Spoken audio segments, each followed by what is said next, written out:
সালামু আলাইকুম রহমতুল্লাহ।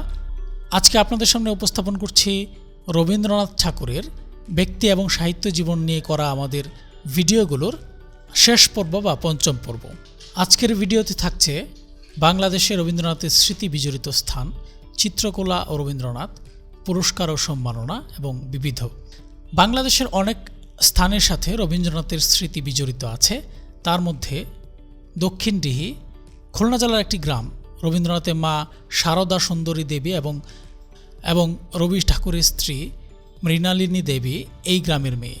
রবি ঠাকুর ও মৃণালিনী দেবীর বিয়ে হয়েছিল এই দক্ষিণডিহি নামক গ্রামে। শিলাইদহ কুষ্টিয়া জেলার কুমারখালী উপজেলার একটি গ্রাম শিলাইদহ। এখানেই কবি সোনার তরী কাব্য রচনা করেন। 1889 সালের নভেম্বর মাসে প্রথম শিলাইদহে আসেন। 1901 সালে শিলাইদহ ছেড়ে শান্তিনিকেতনে ওঠেন। শাহজাদপুর এটি সিরাজগঞ্জ জেলার একটি থানা। 1890 সালে জমিদারি পরিদর্শনে কবি শাহজাদপুরে আসেন। পতিশর নওগাঁ জেলার একটি গ্রামের নাম পতিশর। 1890 সালে প্রথম পতিশরে আসেন বিশ্বকবি রবীন্দ্রনাথ ঠাকুর। 1937 সালে শেষবার পতিশর পরিদর্শন করেন। তাছাড়া কালীগ্রামে আসেন। নওগাঁয় অবস্থিত এই গ্রামটিতে 1891 সালে রবীন্দ্রনাথ ঠাকুর প্রথম আগমন করেন। জাতীয় সঙ্গীত ও রবীন্দ্রনাথ নিয়ে কিছু কথা। তিনি বঙ্গভঙ্গের প্রেক্ষাপটে দুটি গান রচনা করেছিলেন, যথা আমার সোনার বাংলা এবং বাংলার মাটি বাংলার জল। এটি হচ্ছে একটি সনেট। বঙ্গভঙ্গের প্রেক্ষাপটে লেখা আমার সোনার বাংলা গানটি 1905 সালে রচনা করেন, যা পরবর্তীতে স্বরবিতান গীতিকাব্যে সংকলিত হয়েছে।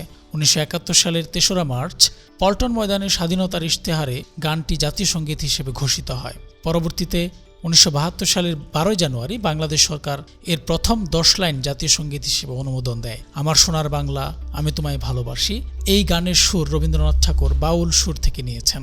বাংলাদেশের জাতীয় সঙ্গীত বাংলার প্রকৃতির কথা ফুটে উঠেছে। চিত্রকলা ও রবীন্দ্রনাথ নিয়মিত ছবি আঁকা শুরু করেন 70 বছর বয়সে। তিনি নিজের আঁকা ছবিগুলোকে বলেছেন শেষ বিকেলের প্রিয়া। দক্ষিণ ফ্রান্সের শিল্পীদের উৎসাহে 1926 সালে তার প্রথম চিত্র প্রদর্শনী হয় প্যারিসের পিগাল মার্ট গ্যালারিতে। পুরস্কার ও সম্মাননা। রবীন্দ্রনাথ ঠাকুর জীবনে অনেক পুরস্কার এবং সম্মাননা পেয়েছেন। তার মধ্যে 1910 সালে গীতাঞ্জলি কাব্য রচনা ও প্রকাশ করেন, আর এর জন্য 1912 সালে সং অফারিংস নামে যেই ইংরেজি অনুবাদটি হয় গীতাঞ্জলির, সেই অনুবাদের ভূমিকা লেখেন ইংরেজ কবি W.B. ইয়েটস। গীতাঞ্জলি ইংরেজি অনুবাদ এই সং অফারিংসের জন্য 1913 সালের নভেম্বরে রবীন্দ্রনাথ ঠাকুর নোবেল পুরস্কার পান। গীতাঞ্জলিতে মোট 157টি কবিতা ও গান রয়েছে। গীতাঞ্জলির জন্য তিনি সর্বাধিক পরিচিত। তৎকালীন ব্রিটিশ সরকার তাকে স্যার বা নাইটহুড উপাধি প্রদান করেন 1915 সালে। জালিয়ানওয়ালাবাগের হত্যাকাণ্ডের প্রতিবাদে 1919 সালে তিনি নাইটহুড উপাধি ত্যাগ করেন।